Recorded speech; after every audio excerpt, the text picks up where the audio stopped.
बता रहे थे कॉलिगेटिव प्रॉपर्टीज के बारे में। प्रॉपर्टीज, इस कॉलिगेटिव प्रॉपर्टी में पहला था relative lowering of vapour pressure,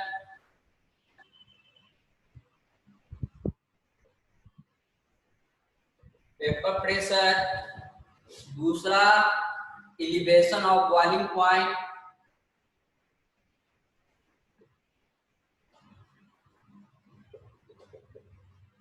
boiling point, तीसरा था डिप्रेशन ऑफ फ्रीजिंग पॉइंट,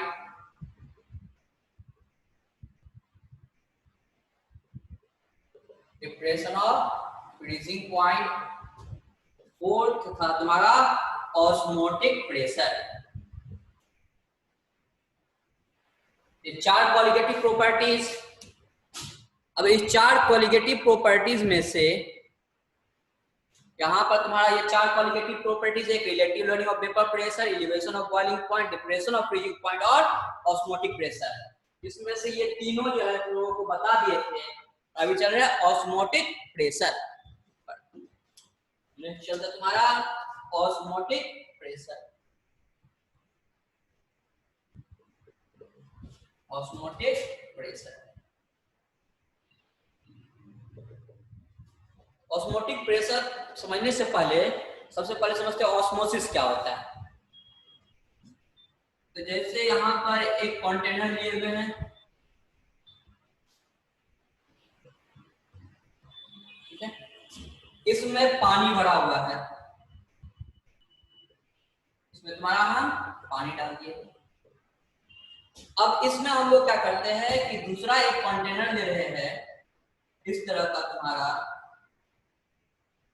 ये, जिसमें ये जो लेयर देख रहे हो यहाँ पर, इसमें तुम्हारा होल होता है और इसके ऊपर हम लोग लेयर चढ़ा देते हैं पोटेशियम हेक्सासाइनोफेरेट का।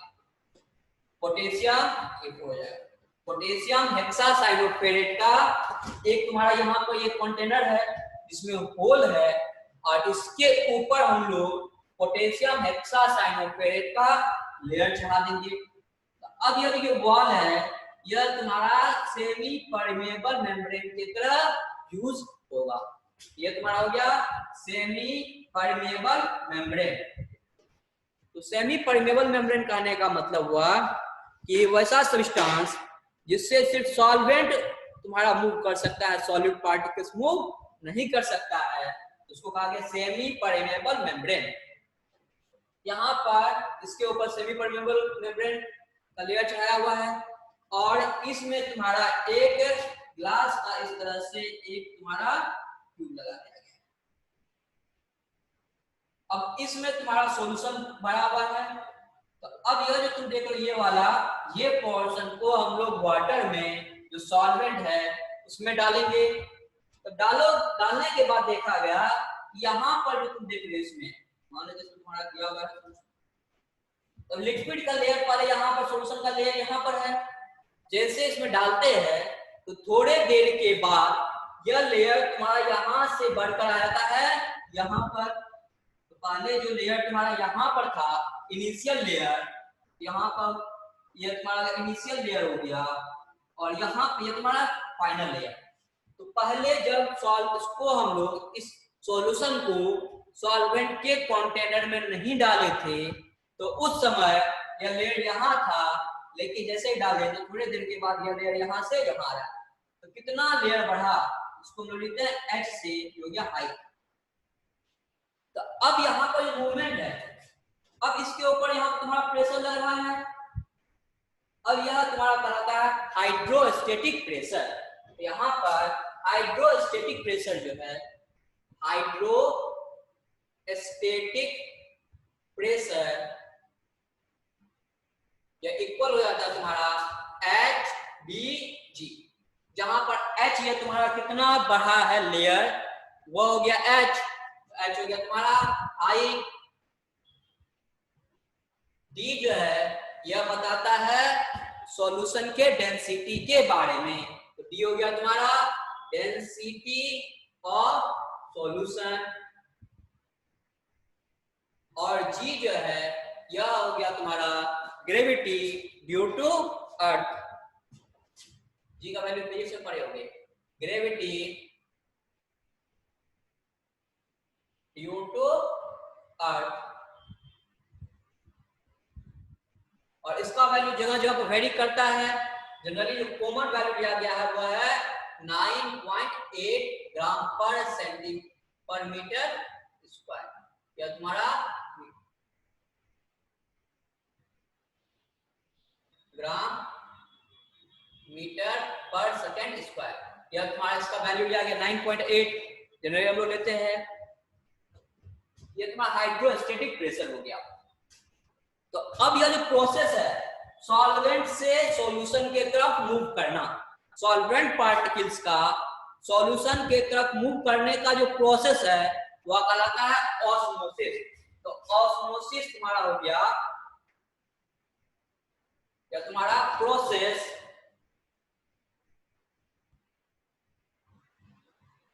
Of flow of solvent particles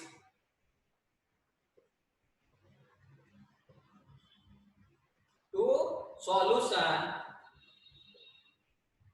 solvent से सॉल्यूशन की तरफ मूव करने का process through semi permeable membrane, through semi permeable membrane,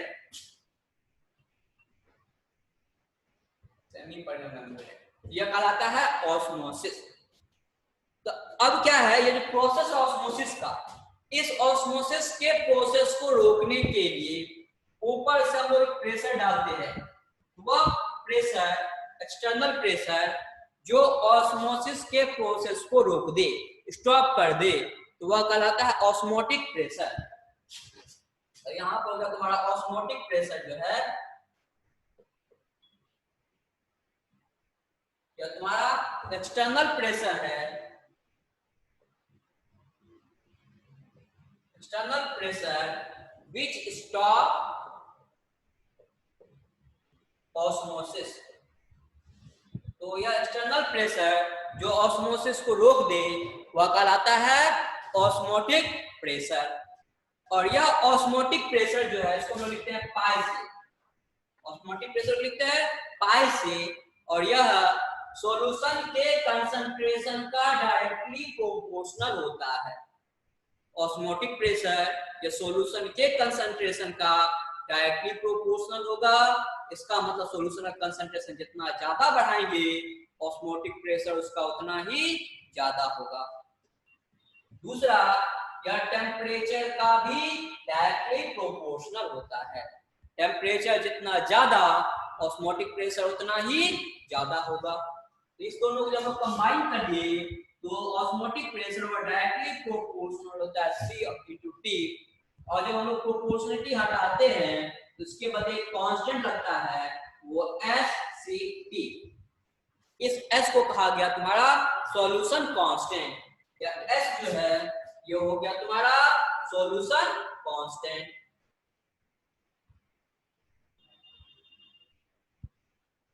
C ये हो गया तुम्हारा कंसंट्रेशन ऑफ सॉल्यूशन, और T ये हो गया टेम्परेचर। S हो गया सॉल्यूशन कांस्टेंट तुम्हारा, उसके बाद C जो है वो कंसंट्रेशन ऑफ सॉल्यूशन, और T हो गया तुम्हारा टेम्परेचर। अब S का जो वैल्यू है सॉल्यूशन कांस्टेंट S का जो वैल्यू होगा वह तुम्हारा S बराबर होता है, S का वैल्यू यह तुम्हारा आ जाता है S बराबर होगा 8.31, मतलब R का जो वैल्यू होगा वही वैल्यू तुम्हारा यहाँ पर S का होता है। तो S बराबर R बराबर 8.314 joule kelvin inverse mole inverse, या फिर इसको हम लोग लेते हैं तुम्हारा 0.082 atm litre kelvin inverse mole inverse.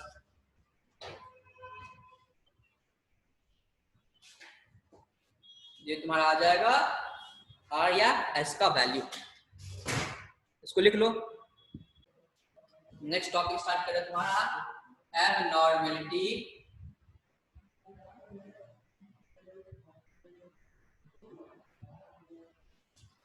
इन कॉलिगेटिव प्रॉपर्टी।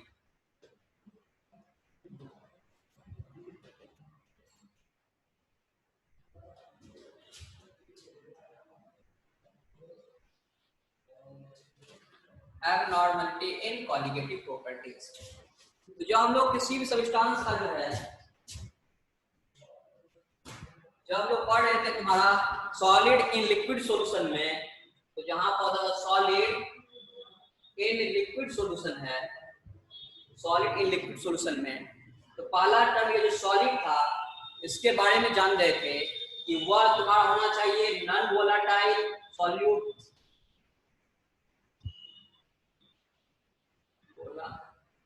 टाइल होना चाहिए, तुम्हारा सॉलिड जो है वह सॉलिड पार्टिकल्स वह नॉन वोलेटाइल सॉल्यूट होना चाहिए। दूसरा जो हम पढ़े थे इसके बारे में, तो तीसरा था कि सॉल्यूशन जो है वह डाइल्यूट सॉल्यूशन होना चाहिए। अब तीसरा जो कंडीशन था वह था तुम्हारा कि सॉल्यूट जो पार्टिकल्स है वह तुम्हारा डिसोसिएट या एसोसिएट ना होना चाहिए, मतलब एसोसिएशन या डिसोसिएशन यह तुम्हारा नहीं होना चाहिए, एसोसिएशन और डिसोसिएशन नहीं होना चाहिए। साथ में एक और था कि यह जो दोनों के बीच में सॉल्यूट और सॉल्वेंट के बीच में रिएक्शन नहीं होना चाहिए, मतलब यह नॉन रिएक्टिव होना चाहिए, एक दूसरे से रिएक्ट नहीं करना चाहिए। यही तुम्हारा चार कंडीशन था कॉलिगेटिव प्रॉपर्टीज में। लेकिन अब हम चलते हैं तुम्हारे डाइल्यूट, यहाँ पर जब सॉल्यूशन में एसोसिएशन या डिसोसिएशन हो, सॉलिड पार्टिकल जो है जब तुम्हारा वह एसोसिएट या डिसोसिएट होगा तो वहां पर एबनॉर्मलिटी होगा। तो तुम्हारा एबनॉर्मलिटी इन कॉलिगेटिव प्रॉपर्टीज आ रहा है तुम्हारा ड्यू टू एसोसिएशन या फिर डिसोसिएशन ऑफ सॉलिड पार्टिकल्स। यहाँ पर एबनॉर्मलिटी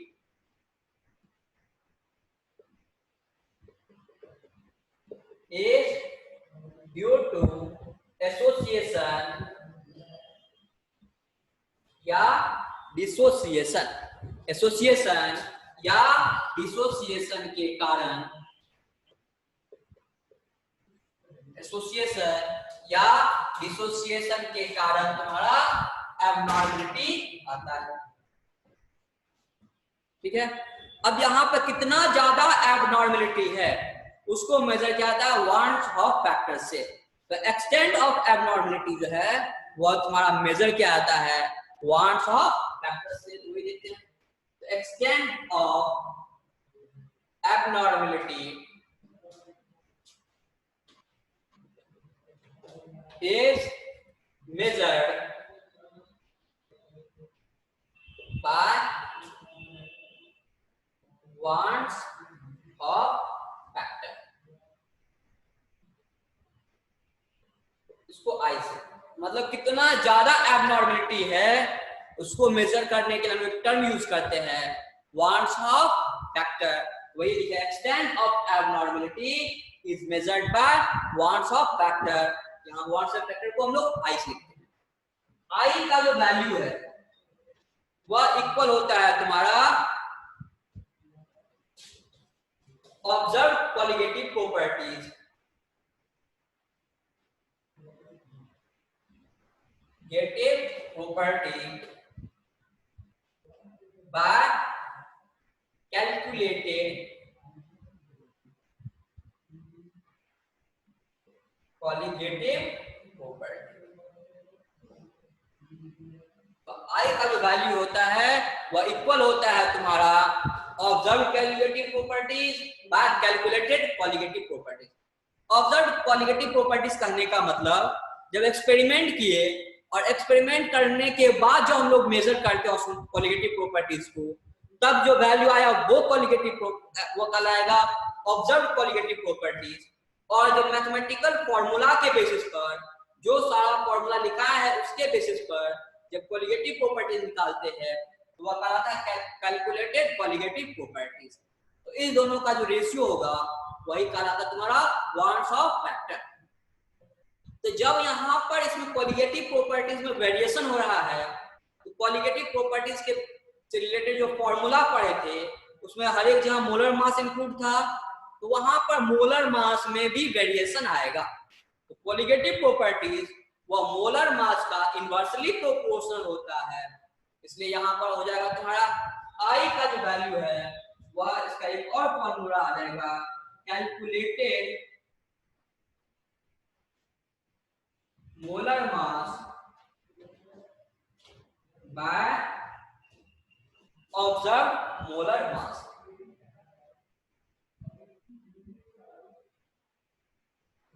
तो यह तुम्हारा आ गया आई का वैल्यू निकल गया इस तरह से। अब एसोसिएशन और डिसोसिएशन क्या है वो देखते हैं। एसोसिएशन में आई का वैल्यू क्या होगा और जब पार्टिकल्स का डिसोसिएशन होगा तब आई का वैल्यू क्या होगा वो देखते हैं। इससे पहले इसको लिख लो, फिर से समझो कि जब तुम्हारा पार्टिकल्स का डिसोसिएशन हो रहा है तो यहाँ पर एक्सटेंट ऑफ डिसोसिएशन बोलते हैं। यहाँ पर एक्सटेंट ऑफ डिसोसिएशन किस हद तक पार्टिकल्स डिसोसिएट या एसोसिएट कर रहा है वो कहलाता है अल्फा। इसको लोग बोलते हैं डिग्री ऑफ डिसोसिएशन या एसोसिएशन। तो अल्फा हो गया तुम्हारा डिग्री ऑफ डिसोसिएशन या एसोसिएशन। डिग्री ऑफ डिसोसिएशन यहाँ पर जैसे हम लोग एक सॉल्ट ले लिए ए बी, वह डिसोसिएट हुआ ए प्लस और बी माइनस में। यहाँ पर जब बिफोर रिएक्शन से पहले यह 1 मोल था, यहाँ पर यह इसका डिसोसिएशन नहीं हुआ, यह 0 रहा। लेकिन आफ्टर डिसोसिएशन जब इसमें डिसोसिएशन हो जा रहा है तो अल्फा जो है ए प्लस वह चेंज हो गया अल्फा ए बी जो है तुम्हारा अल्फा मोल ए बी जो है वह चेंज हो गया अल्फा ए प्लस में और अल्फा बी माइनस में। तो आई का जो वैल्यू है तो बाद में जो तुम्हारा पार्टिकल्स हो गया 1 माइनस अल्फा प्लस अल्फा और उसको बाय कर दिया अपॉन पहले जो था 1, इसको सॉल्व किए तो आई का वैल्यू आ गया 1 प्लस अल्फा, अल्फा बराबर हो गया आई माइनस 1। जब फॉर्मूला तुम्हारा ax by है इसका डिसोसिएशन लेते हैं, ये इस तरह से डिसोसिएट किया x a y प्लस में और प्लस y b माइनस में। तो जब डिसोसिएशन से पहले ये दोनों 0 था और यहाँ पर इसका टोटल मोल 1 माने हुए थे, लेकिन जब डिसोसिएशन हुआ तो अल्फा मॉलिक्यूल जो है ax by का वह डिसोसिएट हुआ, तो डिसोसिएट होगा तो वह x अल्फा देगा, x alpha a y plus देगा और y alpha b y b alpha bx minus देगा। तो टोटल नंबर ऑफ पार्टिकल्स होगा 1 minus alpha plus x alpha plus y alpha upon 1। ये हो गया तुम्हारा i का वैल्यू। तो i बराबर हो गया 1 माइनस x ब्रैकेट में 1 माइनस x माइनस y। इस तरह से यह था जब तुम्हारा डिसोसिएशन ऑफ पार्टिकल्स हो रहा है। अब जब तुम्हारा पार्टिकल्स का एसोसिएशन हो, when association of particles takes place,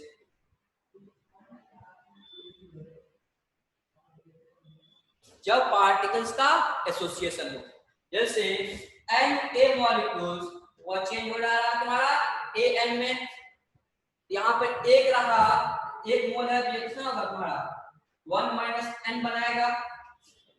तो जब तुम्हारा रिएक्शन स्टार्ट नहीं हो रहा है तो यहाँ पर तुम्हारा एन मॉलिक्यूल्स है, ये होगा तुम्हारा इस तरह से जब एक मॉलिक्यूल्स लेंगे तो हो जाएगा तुम्हारा 1 बाय एन, एन हो गया। तो जब रिएक्शन स्टार्ट नहीं हुआ या तुम्हारा एसोसिएट नहीं हुआ, ये 0 रहा और यह तुम्हारा 1 मोल लिया है तो 1 हो गया। जब तुम्हारा एसोसिएशन हुआ तो अल्फा मॉलिक्यूल जो है वो तुम्हारा इसमें चेंज हो जा रहा है, यहाँ पे हो गया 1 माइनस अल्फा और यहाँ पे हो जाएगा 1 बाय एन अल्फा। तो एसोसिएशन के बाद टोटल नंबर ऑफ पार्टिकल्स हो जाएगा तुम्हारा 1 minus alpha plus 1 by n alpha और अपॉन 1।